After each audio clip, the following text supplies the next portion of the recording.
Water is essential to life. When you provide somebody access to clean drinking water, it changes everything for them.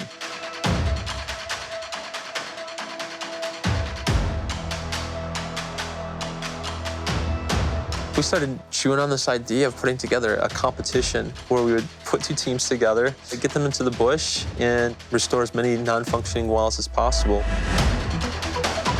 Vox has been around for over 10 years, and I've gone at least once a year since the beginning. It's rugged, it's dusty, very dusty. I was really looking for an adventure. You know, off-roading, fixing things, helping people, problem solving. 16-hour flight's not a joke. A little bit of turbulence on the way, a lot of drinks dripping from the ceiling. The seatbelt signs weren't on. I had just gotten back from the bathroom, and the plane just starts having a little turbulence, and it drops. And I was on the ceiling like Spider-Man, landed in my seat, and the whole rest of the trip was like a full-on back massage. Just. It's like 3 days before you do anything. I remember Mike saying to me a couple times, "Can we start working already?" I was happy to go there and just get a bunch of work done. We all were sort of getting a little antsy, like, feels like we've been gone from home for a week and we've just been getting to our starting point.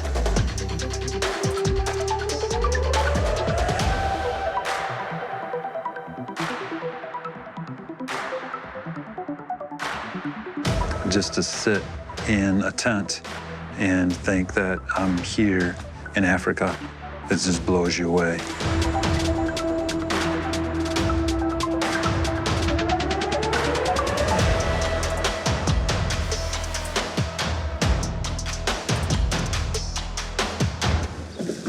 So we need one of these. No, we have more boats, and that's why the boats. Okay. A few years back, we hired a full-time water coordinator, Samuel Tino, and I can't say enough about this guy. He's brilliant, studied in Zimbabwe, and has incredible insights when it comes to development work. And a huge asset for us is that he's got a great relationship with the government. Good morning, Fed. Good morning. Hi. Good morning. Good morning, Fed. Good morning. How are you? This is officially Water Safari Versus. This is the deal, man. This is what you guys have been planning and working for. Team MOG, Team Hilux, 53 non-functioning wells in Monte Puez. All of us will be assisted by a translator and or a government official. We got Isaac with us here today. He's gonna be traveling with Team MOG. And then with Team Hilux, you got Tino and you got a few government guys. Each truck should have a zone map. And today, the target zone is gray. What you're trying to do is to knock out all the non-functioning wells in your target zone. So it's a competition, but the bottom line here is that we're here to give people hope. I want to challenge you guys. Obviously, you want to get this thing done. Boom, boom, boom. You know, move to the next one. But before you finish up, look around and go, is this sweet, right? Does this look good? Can we be proud of it? This is a lot of wells get done in essentially 5 days on the ground. South 13 degrees, 02.04.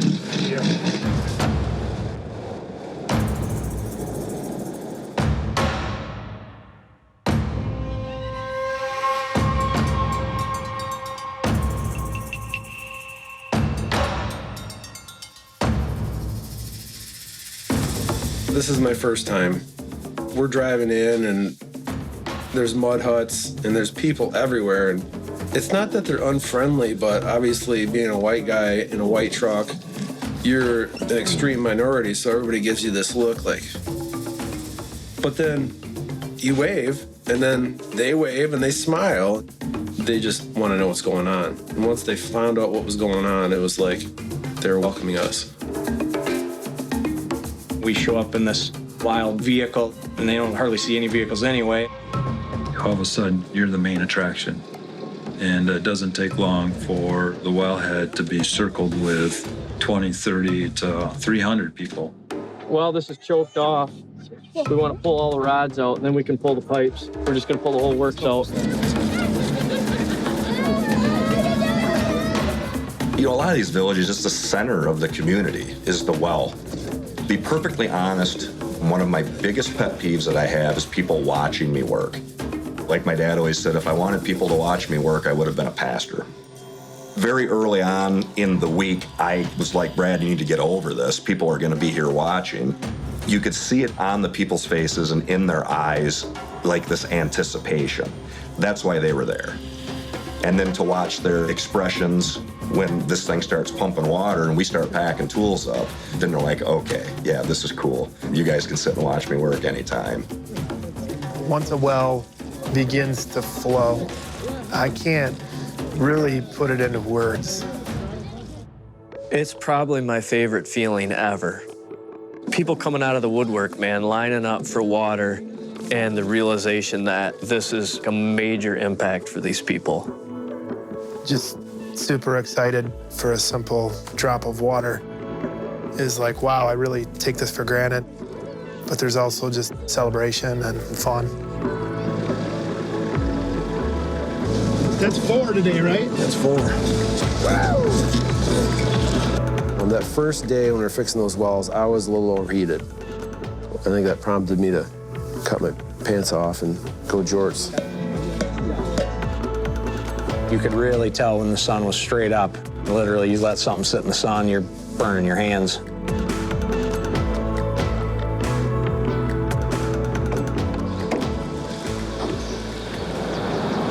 Hey Ryan, how you feeling? Day 2? Great, ready to go. What time is it? Let's see here. Look at the sun. I would say it's probably 6. It's 5. We have an abundance of water, hot and cold, and wherever we need it. It's just such a stark change between what we experience and what they have. If I was mentally in that space the whole time, I wouldn't get anything done because it's a hard one to reconcile. We have so much. You know, why me? Why do I have so much? Because I happen to be born here. At that village where Brad played soccer with the kids, I was doing all I could to try to play goalie. the sheer joy on those kids' faces from a simple soccer ball, it was like my emotional afternoon. I had to go stand aside and breathe through it. I didn't want to cry in front of a bunch of tough guys.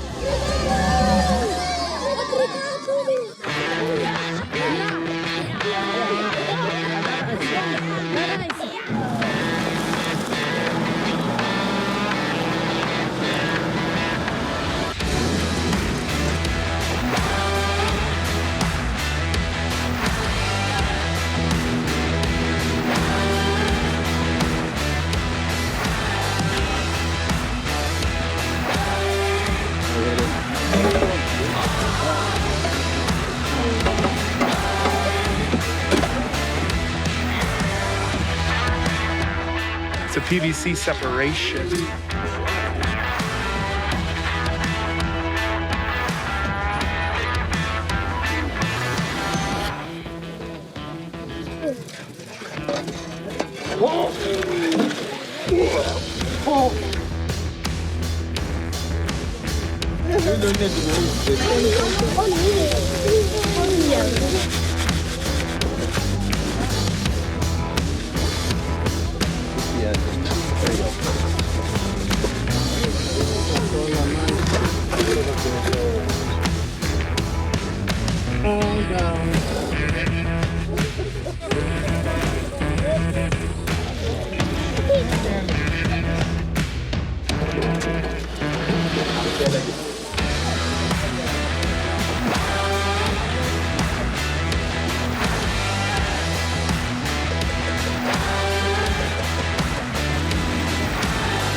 saw more dancing come out of Team Hilux. Well, Mark Alfranke's got the moves, like Jagger. Tino is really dropping the pedal today, so that's good. We're keeping right up with him. You should drive NASCAR. Tino, do you feel the need?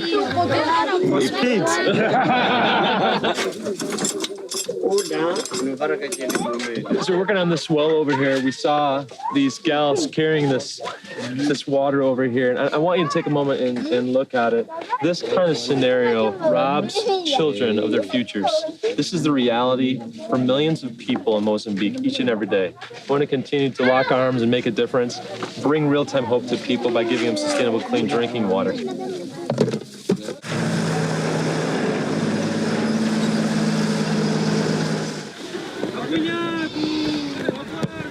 There are other soccer games they get to watch. It's not every day that the MOG rolls into town.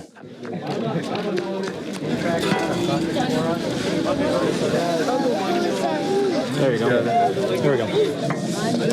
Driving outside of daylight was dangerous, and the government was choosing to restrict vehicular traffic after sundown. You know, you look at the sun coming down. I think we can get one more. Let's go get one more, you know.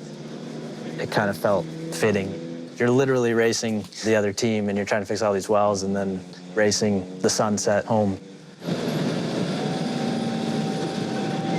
Must be Sunday is fire day. I was a little under the weather, and so I can remember that night getting back. I literally was the first person in the shower, and I was the first person cashed out. And the next day, everybody let me know about it because I was snoring within 3 minutes. Want me to fill yours up? Sure.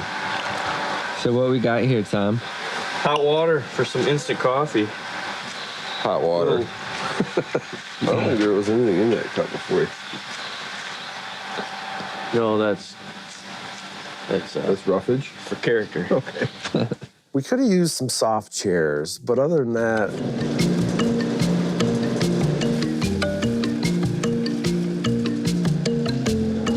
Mozambique's got the best bread on the planet. So we like to stop in the morning, grab some fresh bread. The guys bring out peanut butter jelly, throw it down there. It's a great way to start the day. The bread is awesome. It's fresh and it's warm. It's going to be back here in this opening.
The working conditions in the villages are from different smells to different sites, and you know, that whole aspect of it. We had some wells where there was one that didn't have any casing, and the water was just an orangey, and the pipe was all slimy. We had others where we pulled up the well, and it was covered with ants. You know, so you're shaking off ants while you're pulling the pipe up. I mean, you come expecting to get your hands dirty, I guess, but it's a little different than my day-to-day in the office and sending emails and computer software. For me, it was a really fun change of pace.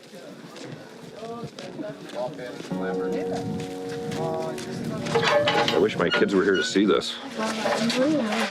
They'll hear lots of stories from their dad, that's for sure, but I think everybody should have to see this. Seeing the children and the general well-being and the health of these beautiful little kids that don't have clean water I mean, it absolutely breaks your heart.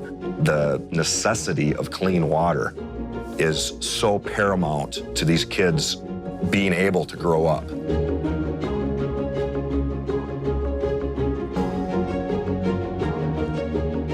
And my heart breaks every time I see kids like this. But one well at a time, man, one well at a time.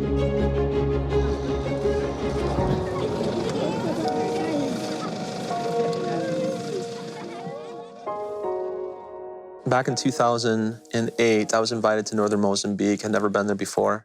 I was given some water to drink. I came down with dysentery and almost died. And when you go through something like that, where you have to ask the question, am I going to make it? Am I going to get back to my family? And then you plumb that up to the need. I mean, I'm sitting in a clinic and I'm seeing moms bring their children, and their children are dying. It messes with you. It changes the trajectory of your life.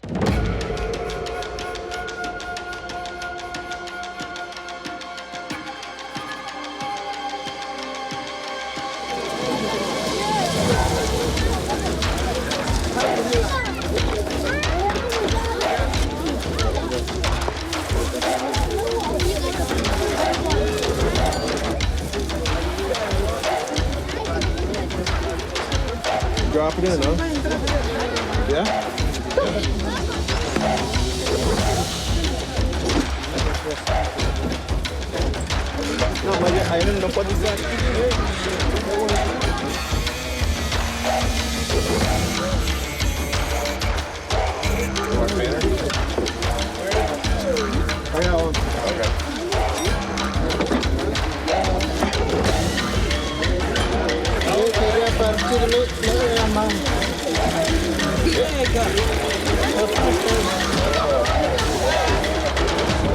Close of the day, sun's going down. Beautiful. Beautiful out here. Big time. Beautiful people.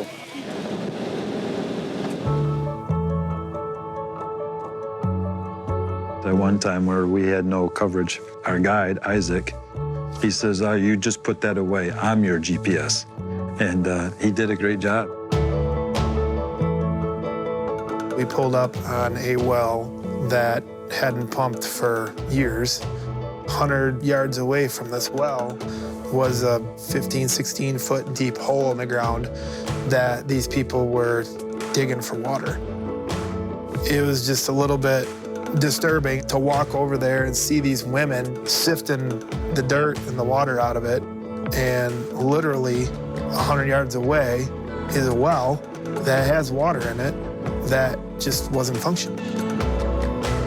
It's not going in there and just sticking a well in the ground, patting yourself on the back, and then walking away. You need to make this thing sustainable. At Vox, we're very committed to making sure that the water continues to flow 24/7. Everything we do is in conjunction with the government. We need to co-author these initiatives. That has proven to be a really good thing, because when we step away, then they have the skills and the tools and the understanding to keep things moving forward.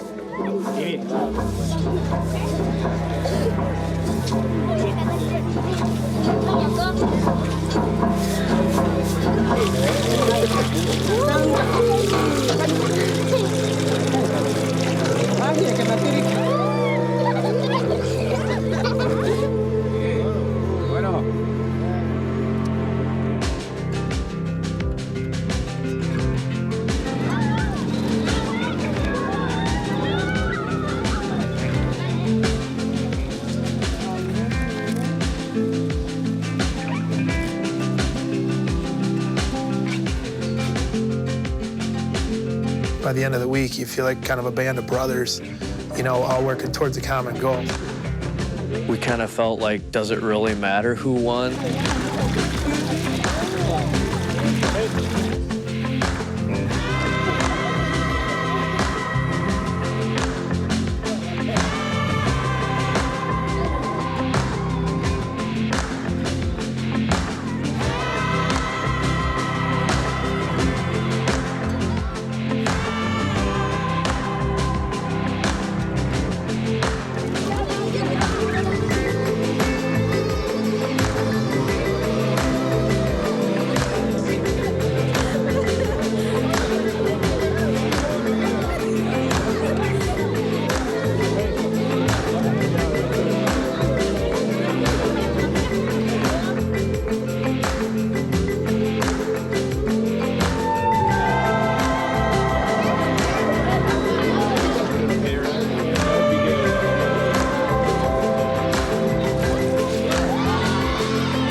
seeing the need for water, was very eye-opening. I don't really know how they're alive because they don't have water every day. You walk away from every well with a little tug on your heart. It kind of resets your life. Thinking about the work we were able to do, but also how much more work systematically there is to do, and sort of wanting our trip to not be, and it's not, the end of the story. This is a huge need. You got to be aware that it is really an issue out there. Clean, sustainable, readily available water is sometimes not an option, and you have to make do with the stagnant, dirty water. To be able to give somebody the opportunity to have one less thing to worry about that's going to affect their health, their children's health, their children's children's health, it's just paramount beyond anything else you could possibly give somebody. We want people to know that hope isn't something that's this ethereal concept that we talk about, but it's real. And it can come in the form of a cup of water.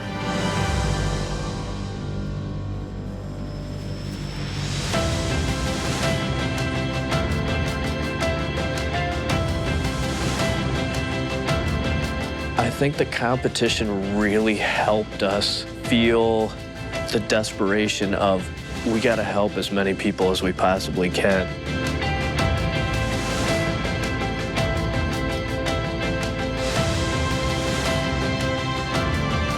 I've got to be able to look beyond my world and try to understand the world other people live in. And if there's a need and I can do something about it, then I've got to.